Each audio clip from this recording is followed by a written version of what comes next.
Welcome to this explainer. Today, we're embarking on a seriously fascinating journey into the unseen.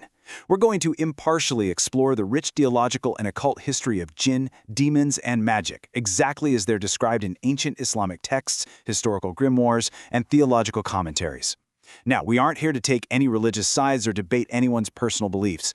Instead, we're just going to look really closely at the source material itself to understand how these entities are defined, how they operate, and how humanity has historically interacted with them. Okay, let's dive right into this. It's a question that almost always trips people up when they first look into Middle Eastern folklore or Islamic theology. What exactly is the difference between a jinn, a demon, and the devil? Are they literally all the same thing? Well, as we look at the source texts, we'll see that they are very distinct concepts with a specific, really interesting relationship to one another. So, to understand this, we need to map out our journey. So here's our roadmap for today. First, the cosmic rebellion. Second, the hidden jinn world. Third, Shaitan, the demonic ranks. Fourth, Iblis's throne on water. And finally, Seer, Pax and magic. All right, let's kick things off right at the very beginning, with Part 1, the Cosmic Rebellion. To really understand this rebellion, we first have to get to know the players involved. The texts lay out three main creations: humans, angels, and jinn. Now, angels are described as being created from pure light. They're essentially programmed to be entirely obedient to the divine command, meaning no free will whatsoever.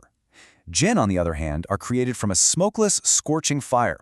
So the absolute crucial point here is that just like us humans, jinn possess free will. They have the ability to choose to be good, to be evil, or just be entirely neutral.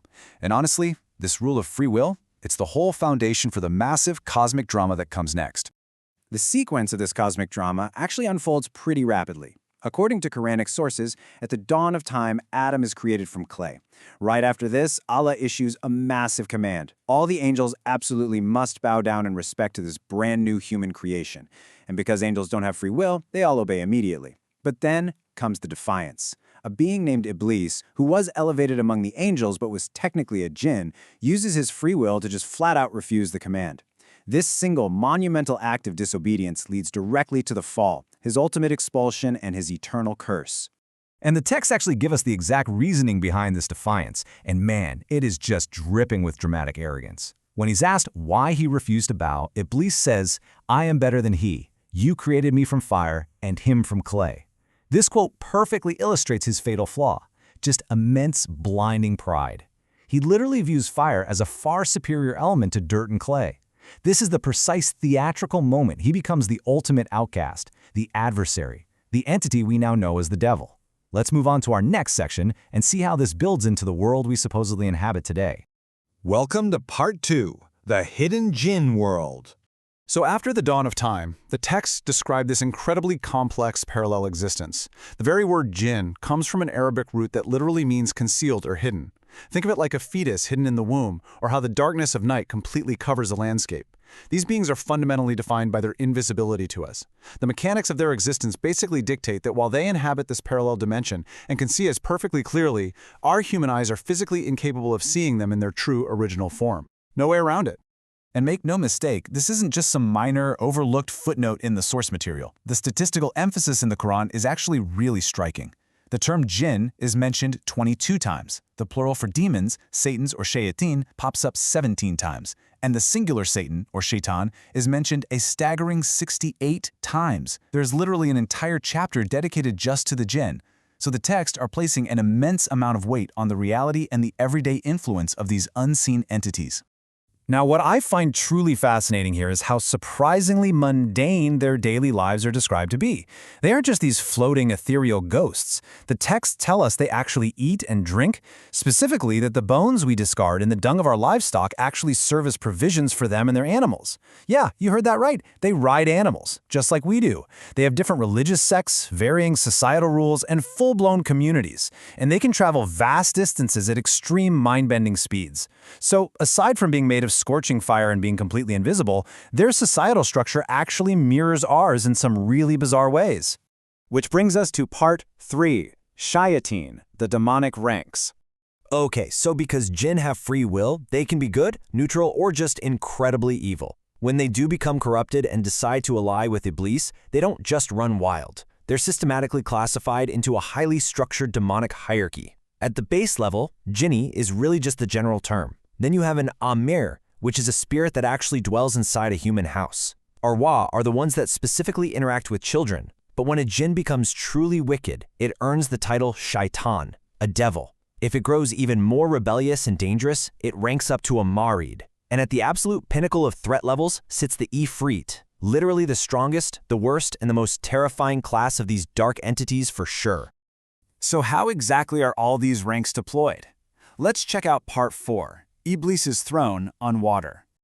The source material gives us some seriously evocative imagery of how this entire network of evil operates. According to a really famous hadith, Iblis actually places his dark throne directly above the sea. And from this massive watery command center, he dispatches daily detachments of his shayateen, his demons, all across the earth. Their singular mission? To cause the absolute greatest possible trials, chaos, and corruption among humanity. And then they actually report back to him daily with all their dark achievements. It's like a corporate check-in, but for pure evil. But what does Iblis actually value most? Well, when the demons report back, saying, they caused a man to drink or maybe to steal, Iblis is totally unimpressed. But the texts state that if a demon reports they did not leave a human alone until they caused a divorce, a complete separation between a husband and wife, Iblis brings that demon right up close to him and praises them. Why? Well, because the text suggests that demons intentionally target our deepest psychological vulnerabilities. They thrive on destroying foundational human relationships through this insidious technique called wasawasa, which is basically the subtle, continuous whispering of negative thoughts right into our minds. And when this dark presence really escalates, ancient Ruqya texts, which are essentially manuals for spiritual healing, detail some pretty profound symptoms of possession. The texts neutrally categorize this distress into 3 distinct areas. Physically, victims might experience severe sleep paralysis or this bizarre sensation of burning right under their feet. Psychologically, they might suffer from sudden, totally inexplicable panic attacks or an intense, sudden aversion to their own family.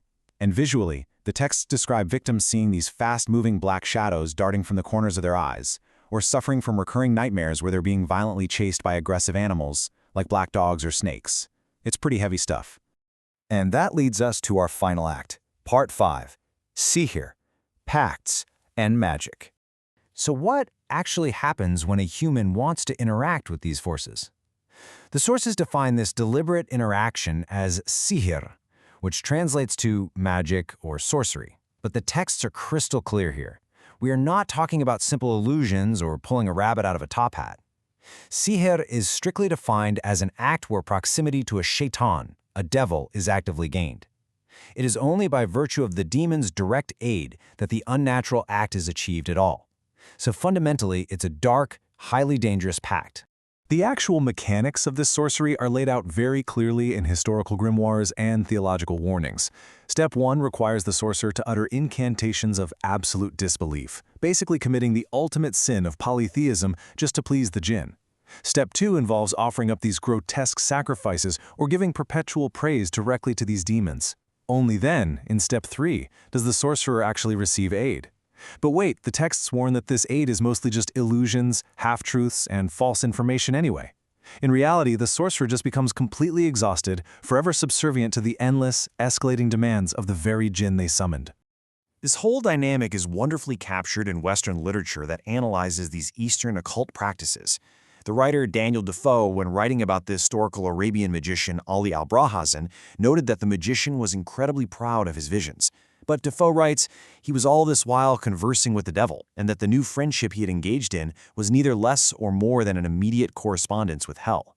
It perfectly shows how historical text across totally different cultures warn of the exact same trap. Magicians are inevitably deluded by the very familiars they mistakenly believe they actually control. Well, we've tracked the lore from a cosmic rebellion of smokeless fire, straight down to the hidden societies living right alongside us, through the menacing ranks of the shayateen, and finally into the dark pacts of sorcerers. It is a vast, incredibly detailed framework of the unseen world designed to explain human suffering, temptation, and malice.